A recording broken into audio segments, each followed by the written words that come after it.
Assalamualaikum warahmatullahi wabarakatuh. Perkenalkan, saya Yunita Safitri dengan NIM 2306319 Prodi Pendidikan Teknik Elektro. Baik, di sini saya akan menjelaskan tentang melaksanakan pembangunan dan pemasangan peralatan hubung bagi tegangan rendah atau PHBTR. Baik, sebelumnya saya akan menjelaskan apa itu PHBTR. PHBTR merupakan sekitan dari panel hubung bagi dan termasuk bagian dari gardu distribusi. PHBTR adalah sebuah panel listrik yang ada di gardu distribusi dan merupakan tempat percabangan dari sirkuit utama yang akan terbagi beberapa jurusan kemudian diteruskan ke pelanggan atau konsumen. Fungsi PHBTR.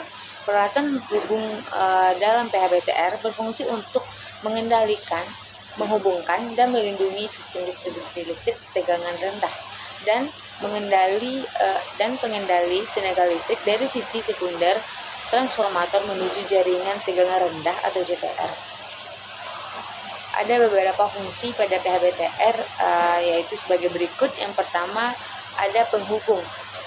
Fungsi pertama PHBTR adalah sebagai penghubung antara output transformator menuju ke sistem tenaga listrik tegangan rendah yang dihubungkan melalui kabel jurusan. Yang kedua, ada pembagian jurusan.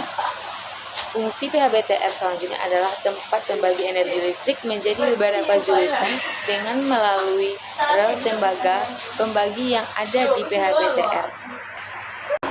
Yang ketiga ada proteksi. PHBTR berfungsi sebagai proteksi atau pelindung yang akan memutus aliran listrik apabila terjadi gangguan.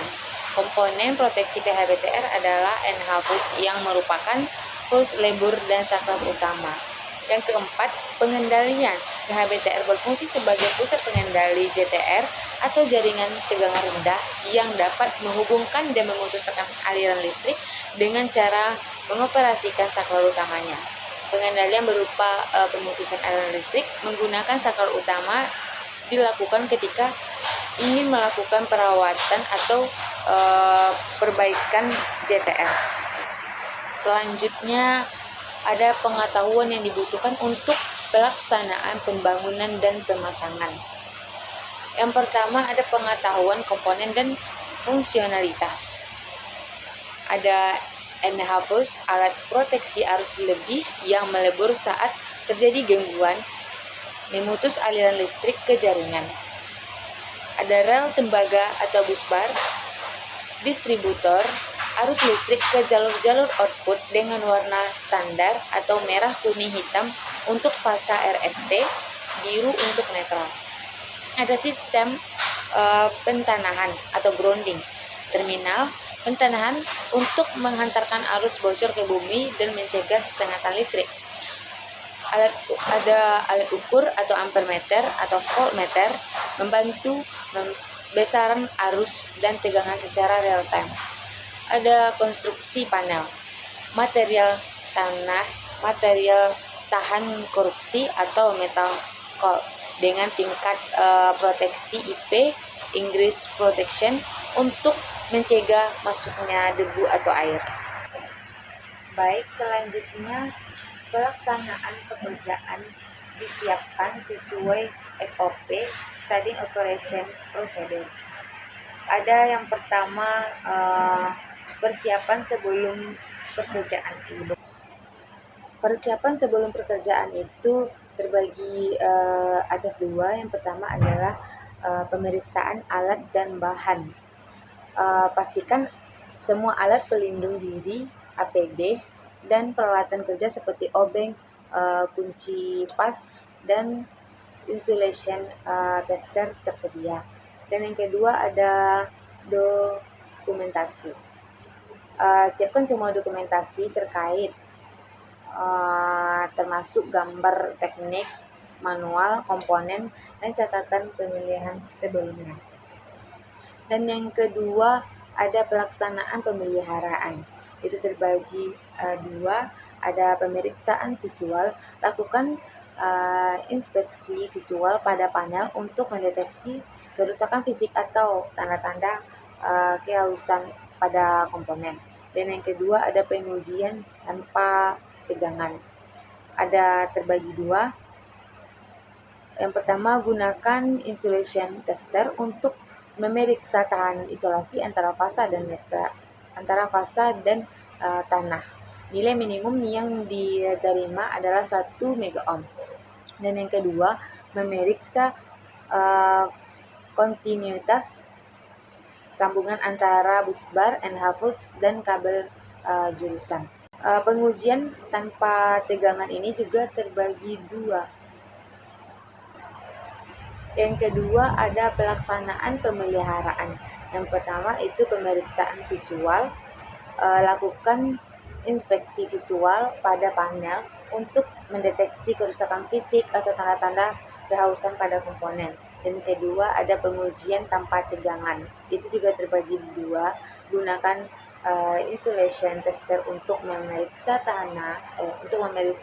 tahanan isolasi antara fasa dan tanah. Nilai minimum yang diterima adalah 1 megaohm.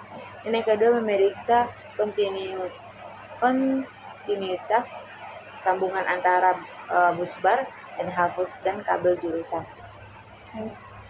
Ada yang ketiga itu pengujian bertegangan, juga terbagi dua. Menyalakan panel dan ukur tegangan antara fasa L sampai L dan netral L sampai N. Tegangan harus sesuai dengan standar SPLN atau 230 atau 400 volt. Catat arus yang mengalir di setiap fasa menggunakan ampermeter. Pastikan arus tidak melebihi kapasitas NH-fuse yang terpasang. Yang ketiga itu gantikan komponen NH-fuse. Jika NH-fuse tersebar, gunakan puller khusus untuk mengganti fuse tanpa merusak komponen. Dan kedua ada air circuit breaker atau ASB. Pastikan ASB berfungsi dengan baik. Lakukan pengujian untuk memastikan bahwa ASB dapat memutuskan aliran listrik saat terjadi arus lebih. Yang keempat ada penandaan dan dokumentasi.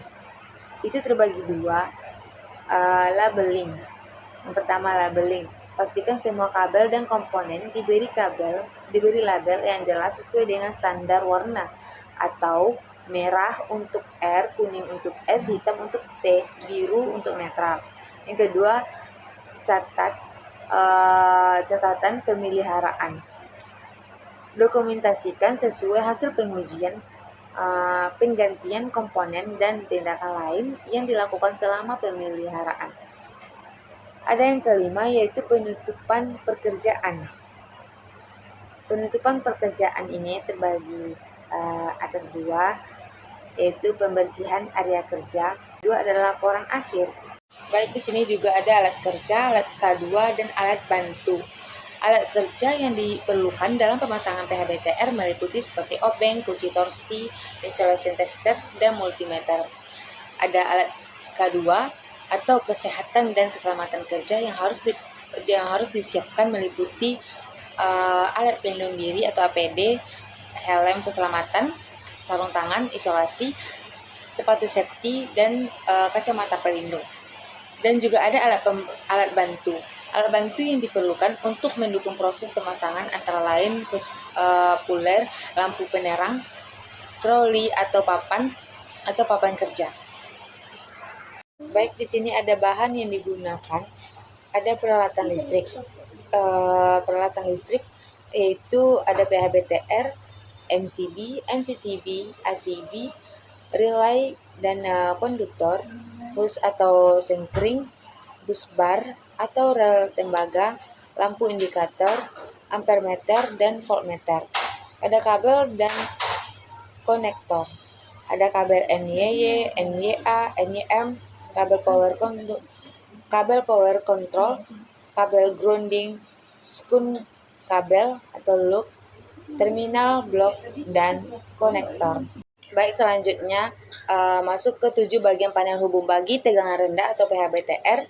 Yang pertama itu ada kerangka. Kerangka merupakan box panel listrik yang berfungsi melindungi dan sebagai tempat peletakan semua komponen atau perlengkapan di dalamnya. Panel ini terbuat dari benda logam anti karat yang dilengkapi dengan kunci pintu agar aman dari tindakan pencurian. Itu gambarnya berada di sebelah kanan.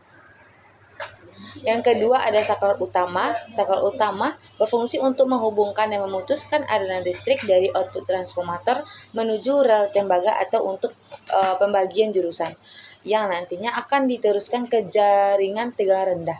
Saklar utama ini berbentuk seperti tuas atau pegangan yang dapat dioperasikan dengan cara mengarahkannya ke kiri atau ke kanan. Itu terlihat pada gambar di sebelah kanan dilingkari dengan garis merah itu. Yang ketiga, NH atau NT-fuse merupakan alat proteksi atau pengaman yang ada di dalam PHBTR. NH-fuse akan bekerja dengan cara melebur apabila nilai arus melewati batas maksimum NH-fuse yang terpasang. Akibatnya adanya gangguan. Apabila NH-fuse melebur, maka aliran listrik yang terhubung ke JTR terputus. Itu terlihat pada gambar di sebelah kanan yang dilingkari oleh garis merah tersebut. Yang keempat ada rel tembaga. Rel tembaga pada PHBTR berfungsi untuk menghubungkan sirkuit utama atau saklar utama ke beberapa jurusan. Ada 3 rel tembaga untuk fasa dan 1 rel untuk netral. Output dari saklar utama dihubungkan dengan rel tembaga ini. Itu terlihat pada gambar di sebelah kanan yang dilingkari oleh lingkaran merah. Yang kelima ada alat ukur arus dan tegangan. PHBTR yang modern telah dilengkapi dengan alat ukur arus dan tegangan yang memudahkan teknisi listrik untuk mengetahui nilai besaran arus dan tegangannya. Alat ukur ini terpasang pada bagian panel yang ada itu pada gambar di sebelah kanan yang dilingkari oleh garis merah. Yang keenam ada sistem pentanahan atau grounding. PHBTR dilengkapi dengan terminal pentanahan yang dihubungkan dengan sistem pentanahan yang telah terpasang baik. Selain itu ada sistem pentanahan yang terhubung ke bodi panel sehingga arus listrik yang bocor ke bodi diteruskan ke tanah atau bumi. Yang ketujuh ada lampu indikator. Lampu indikator atau kontrol pada PHBTR berfungsi sebagai penanda adanya tegangan pada fasa RST. Lampu ini dipasang di pintu panel agar dapat memudahkan teknisi PLN mengetahui apakah setiap fasa masih ada tegangan atau tidak. Itu terlihat pada gambar di sebelah kanan. Selanjutnya di sini disimpulkan PHBTR merupakan komponen vital dalam sistem distribusi tegangan listrik yang berfungsi sebagai penghubung, pembagi dan proteksi arus listrik dari transformator ke jaringan tegangan rendah. PHBTR harus dilakukan dengan mengikuti prosedur yang ketat, termasuk pemilihan komponen yang sesuai, teknik wiring yang tepat, dan pengujian untuk memastikan semua sistem berfungsi dengan baik. Proses instalasi meliputi persiapan alat dan bahan, pemasangan komponen seperti busbar, NH-fuse, dan saklar, serta pengkabelan yang harus dilakukan sesuai dengan diagram wiring untuk mencegah kesalahan yang dapat menyebabkan kerusakan. Selain itu, penting untuk memperhatikan aspek keselamatan kerja dengan menggunakan alat pelindung diri atau APD dan melakukan pemeriksaan kondisi alat secara berkala. Akhirnya, keberhasilan dalam pemasangan PHBTR tidak hanya tergantung pada keterampilan teknis tetapi juga pada kepatuhan terhadap standar keselamatan dan prosedur operasi yang telah ditetapkan. Dengan demikian, PHBTR dapat berfungsi secara optimal dalam mendistribusikan tenaga listrik kepada konsumen dengan aman dan efisien. Baiklah, yaitu penyampaian dari saya. Kalau ada kata saya yang salah, saya mohon maaf. Saya tutupi dengan wassalamualaikum warahmatullahi wabarakatuh.